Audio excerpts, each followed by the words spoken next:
नमस्कार आप लोग को। तो हम लोग अभी तक जो देखे हैं इस चैप्टर में वो था कोलॉइडल सॉल्यूशन के निर्माण का तरीका और उसके शुद्धिकरण प्यूरिफिकेशन का तरीका कि किस किस तरीके से कोलॉइडल विलयन को तैयार करते हैं और कैसे उसको शुद्ध करते हैं, इसके बारे में जानकारी हम लोग प्राप्त कर चुके हैं। अब इसके बाद हम लोग जो आगे देखने जा रहे हैं, जो पिछले क्लास में बोले कि अब हम लोग को देखना है character properties of colloidal solution कि क्या क्या कैरेक्टर क्या क्या प्रॉपर्टीज है, उसको हम लोग यहाँ पर देखें। तो हम लोग पहले देखते हैं, इसको हेडिंग देते हैं।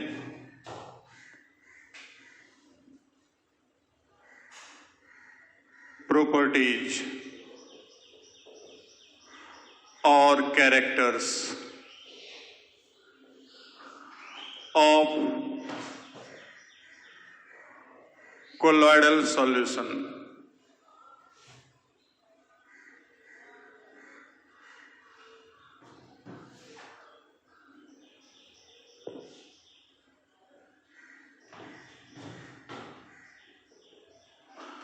तो colloidal solution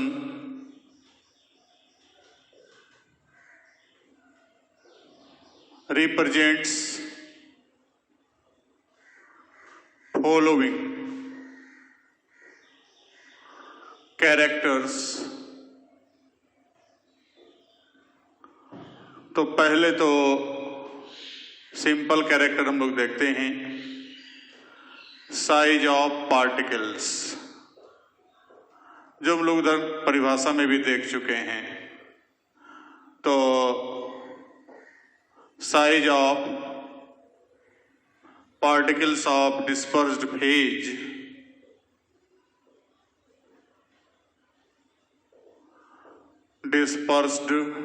phase of colloidal solution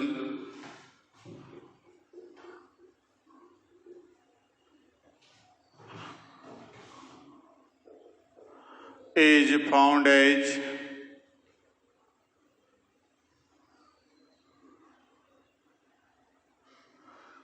1 nanometer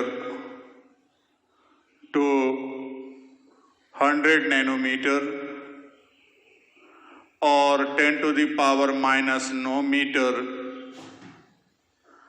to 10 to the power minus 7 meter और 10 to the power minus 7 cm to 10 to the power minus 5 cm और 10 एंगस्ट्रम टू 1000 एंगस्ट्रम। तो अलग अलग यूनिट में नैनोमीटर, मीटर, सेंटीमीटर, एंगस्ट्रम, तो अलग अलग unit में इसके साइज पार्टिकल का देख लिए कि इस रेंज में जो साइज होगा पार्टिकल का, तभी उसको क्या कहेंगे हम लोग, कोलॉइडल सॉल्यूशन बोलेंगे। दूसरा visibility,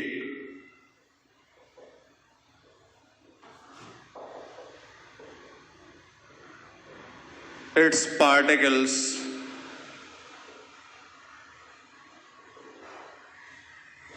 can't be seen by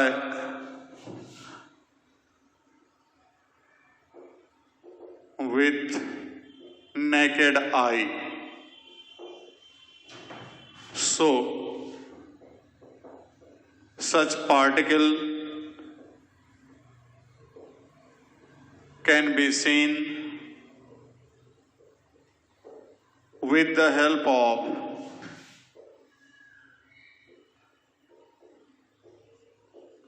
ultra microscope।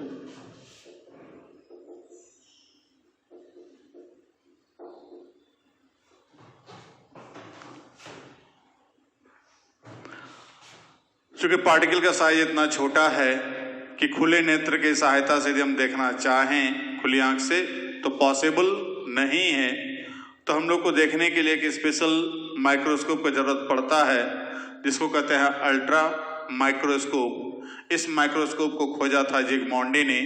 तो जिगमॉन्डी जो है इसको तैयार करके स्पेशली जाकर के जो है कि बस कोलोइडल सॉल्यूशन के अंदर घटने वाली घटित घटना के बारे में जानकारी के लिए इस माइक्रोस्कोप को तैयार किया गया था जिगमॉन्डी के द्वारा।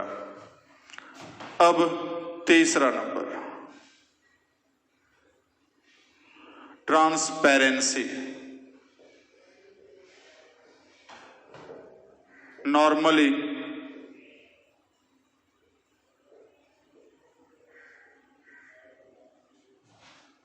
colloidal solution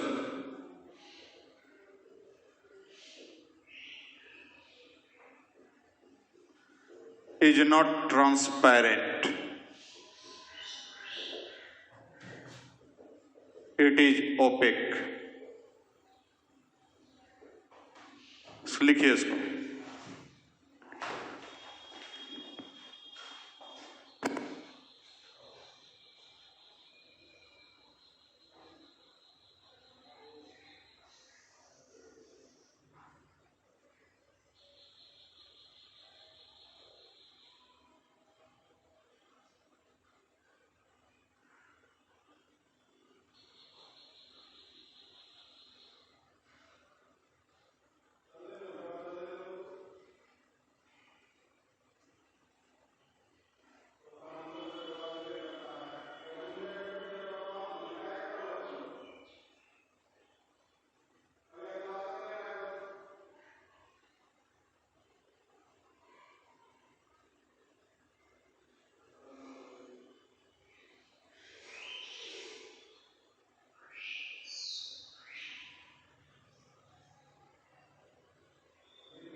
लिख लिया।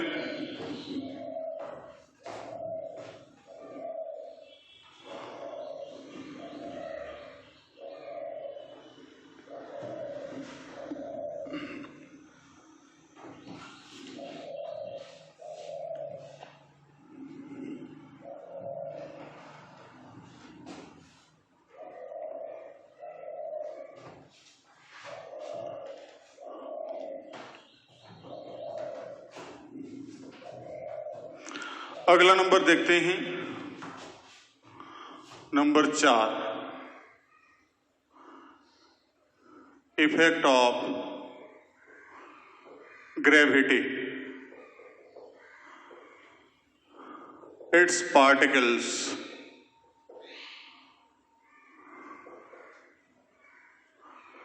Are not affected by gravitational force like suspension।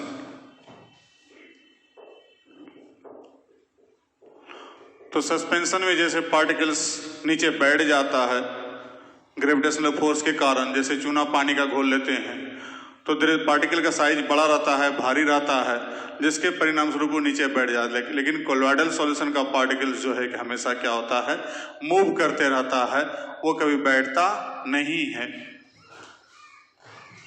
Because of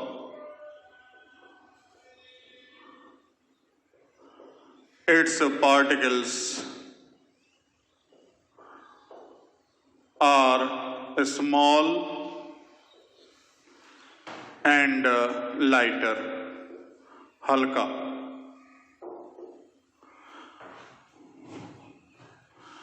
पांचवा,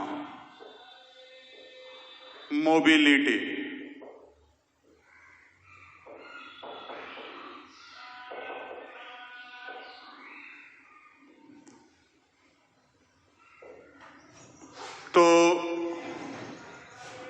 अब ग्रेविटेशनल फोर्स का जो प्रभाव इस पर नहीं पड़ता है, मतलब उसको नीचे की ओर आकर्षित नहीं कर रहा है, ग्रेविटी के द्वारा उसका कोई अट्रैक्शन फोर्स नहीं लगाया जा रहा है, तो वैसे कंडीशन में कोलॉइडल सॉल्यूशन का जो पार्टिकल्स है वो जहां तहां मूव करते रहता है। तो since its particles are not affected bye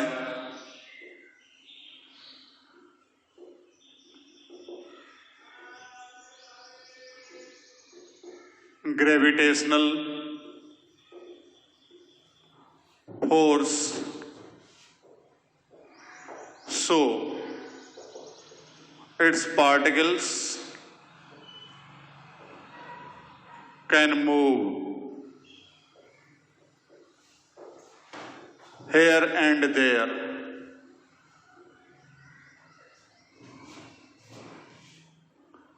as random motion।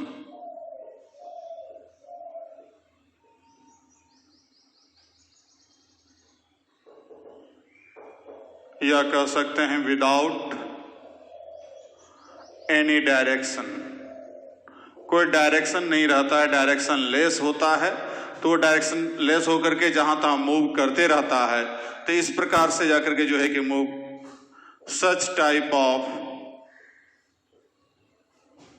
Motion of particles of dispersed phase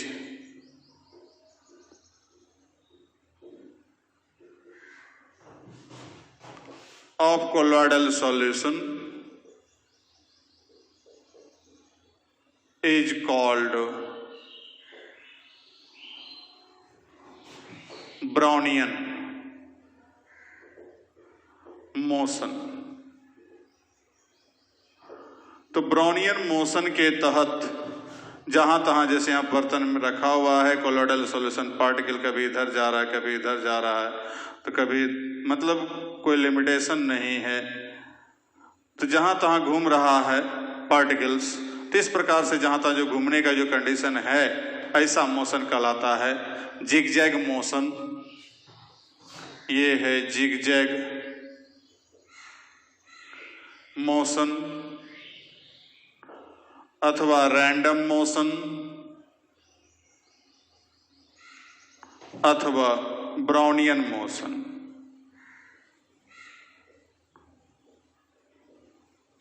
तो इस मोशन के तहत जो है कि पार्टिकल्स जहां तहां घूमता फिरता रहता है।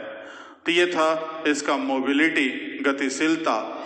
तो कोलॉइडल सॉल्यूशन का पार्टिकल्स काफी गतिशील होता है, मूवमेंट करते रहता है, कभी वो अस्थिर नहीं रहता है, तो उसमें अस्थिरता नाम का कोई चीज नहीं पाया जाता है। लिखिए इसको।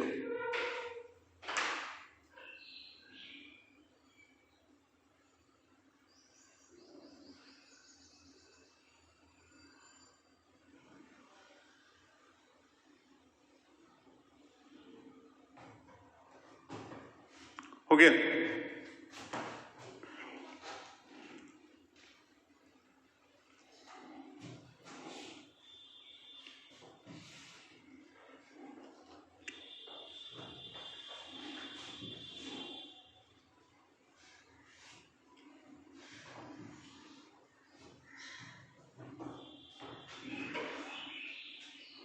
Since we know that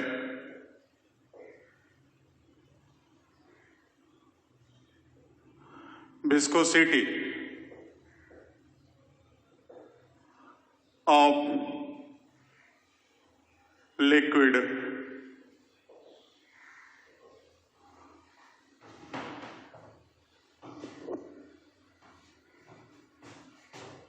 is directly proportional to size of particles of solution. So, due to a smaller size of particles its its viscosity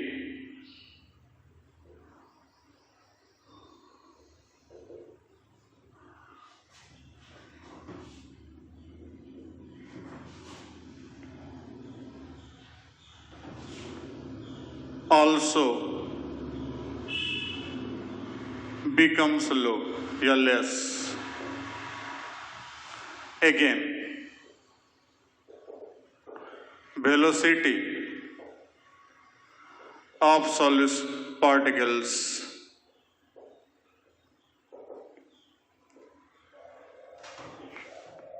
is inversely proportional to viscosity.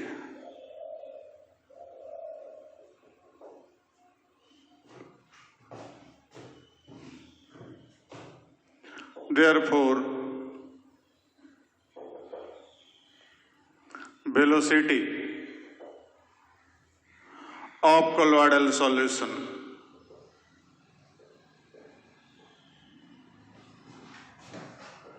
will increase with decreasing viscosity and size of particles. जितना particles का size छोटा हो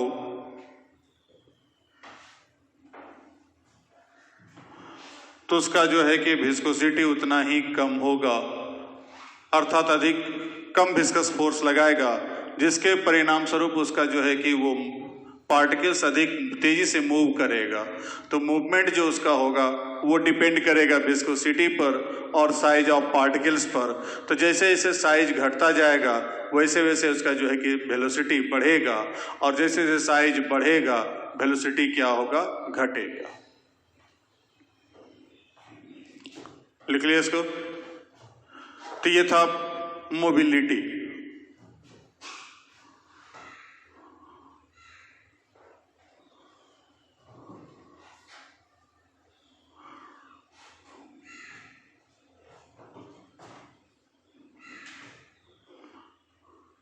अगला number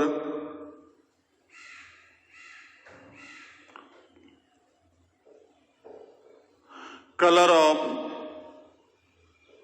solution.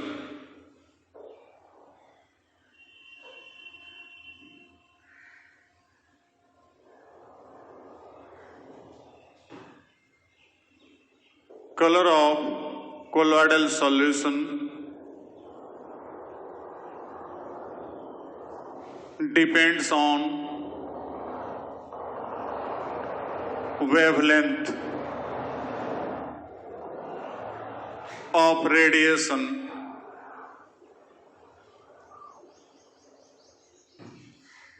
which is applied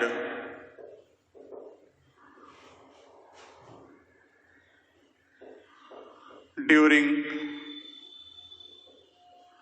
this solution.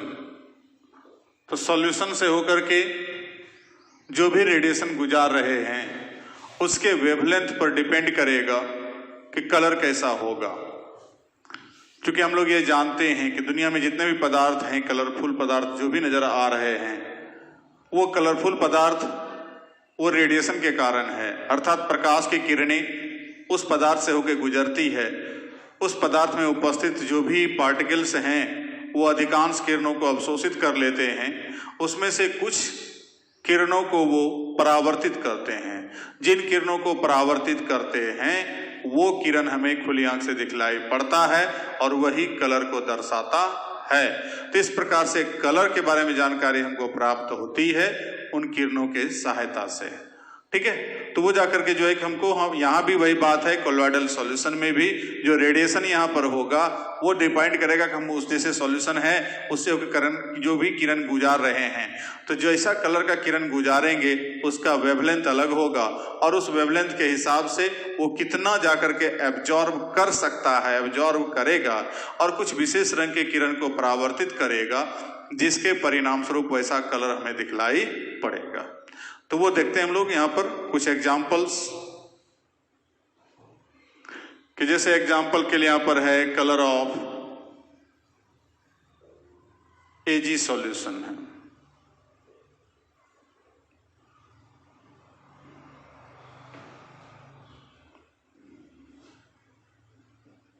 इधर जाके diameter of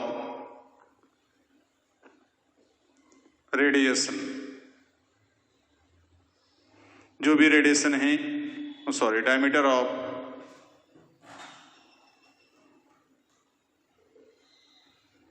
colloidal particles,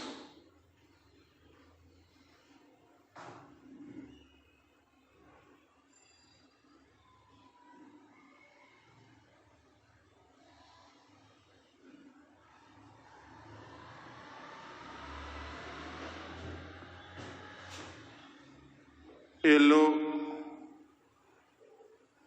orange,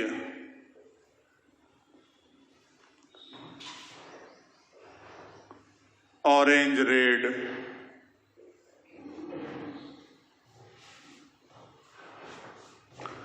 purple, violet,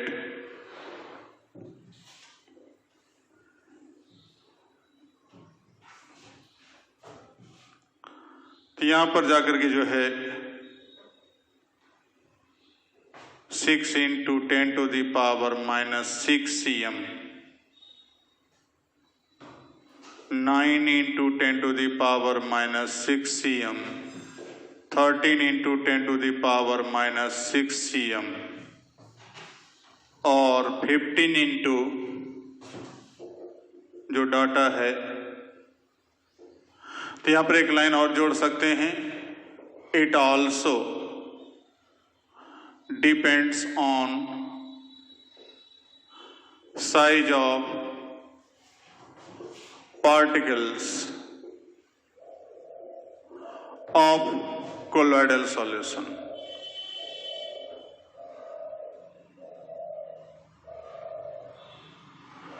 इस size का है, उसमें रेडिएशन गुजार रहे हैं तो येलो ऑरेंज दिखलाई पड़ेगा, इस साइज का है तो इसमें ऑरेंज रेड, इस साइज का रहेगा तो पर्पल और इस साइज का रहेगा तो वायलेट कलर का दिखलाई पड़ेगा।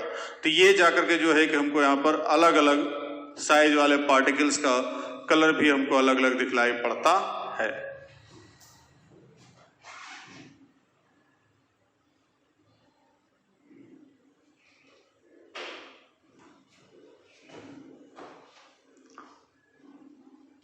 तो दोनों पर डिपेंड कर रहा है कि कौन सा कलर हम लोग रेडिएशन वहां पर गुजार रहे हैं, किस टाइप का वेवलेंथ का, और साथ साथ जाके बाय द वे जाके हम लोग जैसे दूध है तो दूध तो व्हाइट नजर आता है ऐसे नॉर्मल में, लेकिन अब उसमें रेडिएशन जो हमको अलग अलग गुजारेंगे तो कभी ब्लू नजर आएगा, कभी रेड नजर आएगा, बशर्ते कौन कौन सा कलर से होकर हम उससे गुजार रहे हैं किरण को, वो हमको ऐसा दिखलाई पड़ेगा।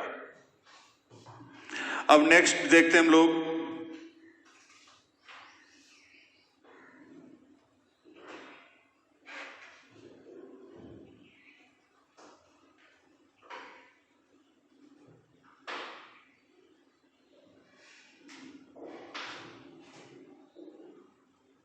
टिंडल इफेक्ट, अगला character.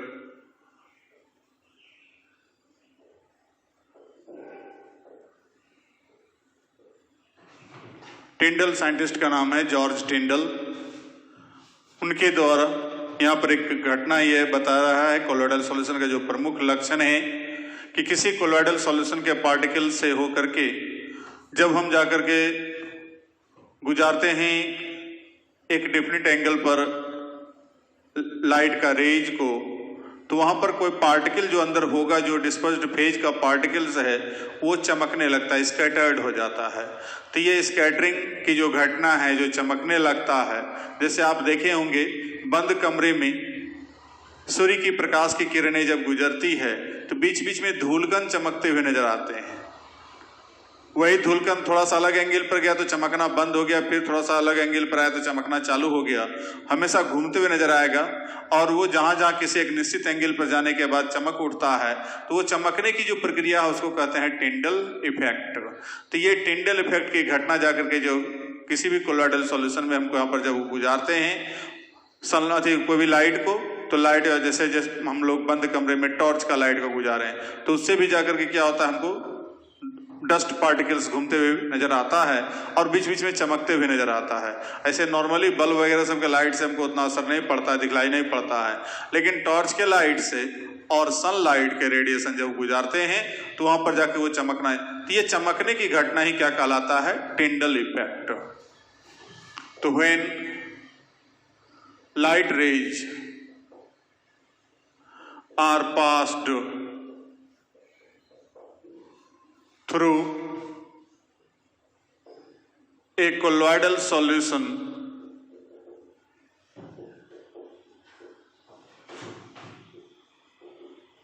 at a fixed angle, then its particles are scattered. So, phenomenon of scattering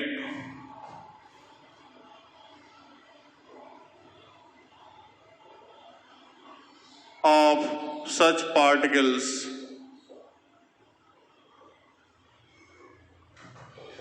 is called Tyndall effect. After this phenomenon,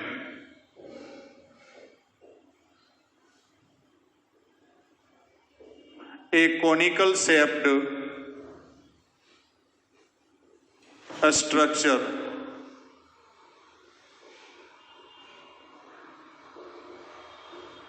is formed,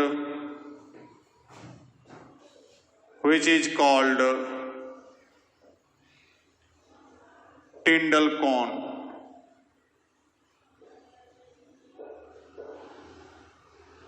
तो जैसे यहां पर ये सॉल्यूशन है,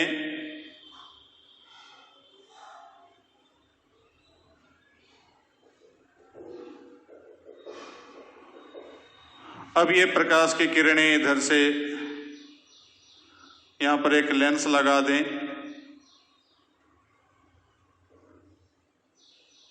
तो कहीं कन्वर्ज होगा,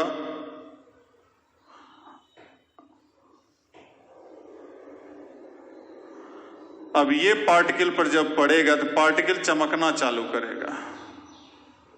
अब यहां पर लगा देते हैं अल्ट्रा माइक्रोस्कोप।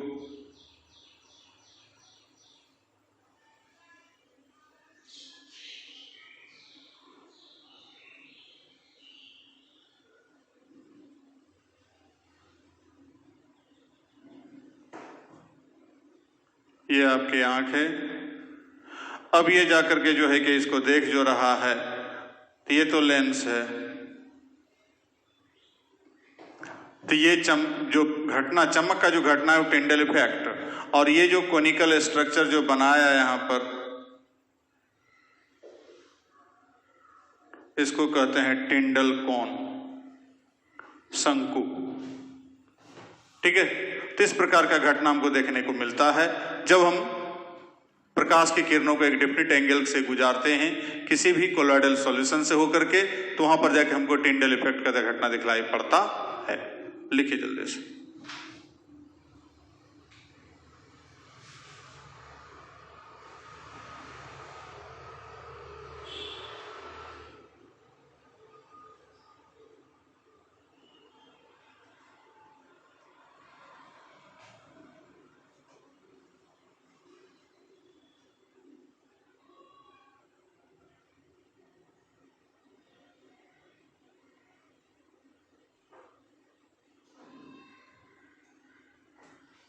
हो गया। अब इसका एग्जाम्पल देखते हैं।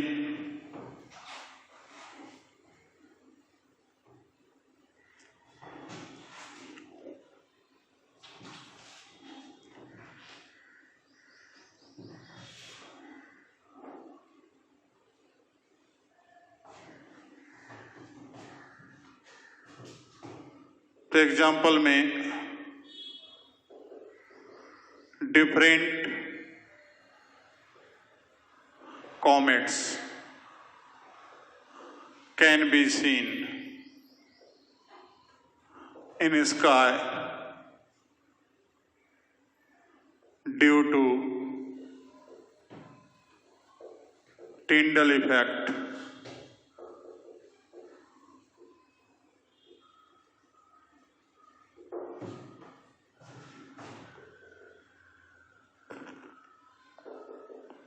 Milk is found as cloudy on passing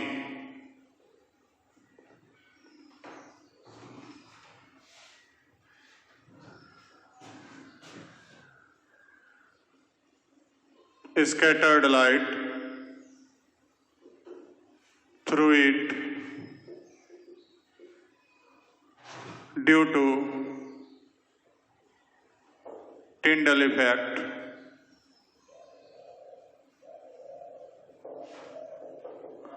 Dust particles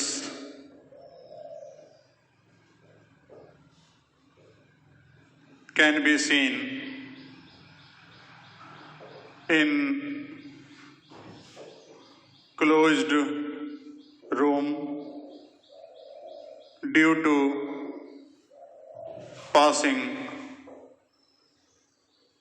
sunlight और टॉर्च लाइट। तो इस ढंग का जो भी एग्जाम्पल्स है ये सब का सब टिंडल इफेक्ट का एग्जाम्पल है। तो ये टिंडल इफेक्ट में और भी जैसे मान लीजिए कि आप जाके क्या कहते हैं sky is seen blue due to scattering of light. आकाश नीला दिखलाई पड़ता है तो वो भी जाके डस्ट पार्टिकल पर से जब गुजरता है तो वहां जाके हमको अधिकांश किरणों को अवशोषित कर लेता है और ब्लू कलर की किरण को हमको वहां पर दिखलाई, इसलिए आकाश हमको यहाँ पर क्या होता है हमको नीला टाइप का दिखलाई पड़ता है। तो ये सब घटना जो है हमको टिंडल इफेक्ट के कारण ही पॉसिबल होता है। या जैसे अभी शादी विवाह का पार्टी में फंक्शन में देखते हैं एक लाइट का जो अरेंजमेंट किया जाता है उसका फोकस जब डालता है तो दूर से भी दिखलाई पड़ता है जैसे टॉर्च का लाइट या वैसा टाइप का लाइट के दूर दूर से वहाँ पार्टी फंक्शन हो रहा है तो वो भी जाके हमको वहाँ पर जो लाइट का जो रेज दिखाई पड़ रहा है वो कोन शंकु जो बन रहा है वो शंकु ही टिंडल कोन कहलाता है। तो वो जो पार्टिकल्स वहाँ चमक रहा है बीच में हमको डस्ट पार्टिकल वहाँ घूम घूम मैंने जो लाइट जा रहा है इधर से इधर जहाँ भी जा रहा है तो उसमें हमको घूमता हुआ जो दिखाई पड़ रहा है वहाँ पर एक फोकस के रूप में, तो वो भी टिंडल इफेक्ट का एग्जाम्पल है। तो बहुत सारा एग्जाम्पल यहाँ पर टिंडल इफेक्ट का है, इसको लिख लीजिए पहले।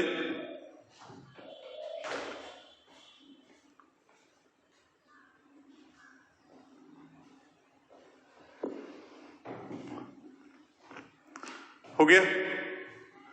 तो इस प्रकार से हम लोग यहां तक अभी देखे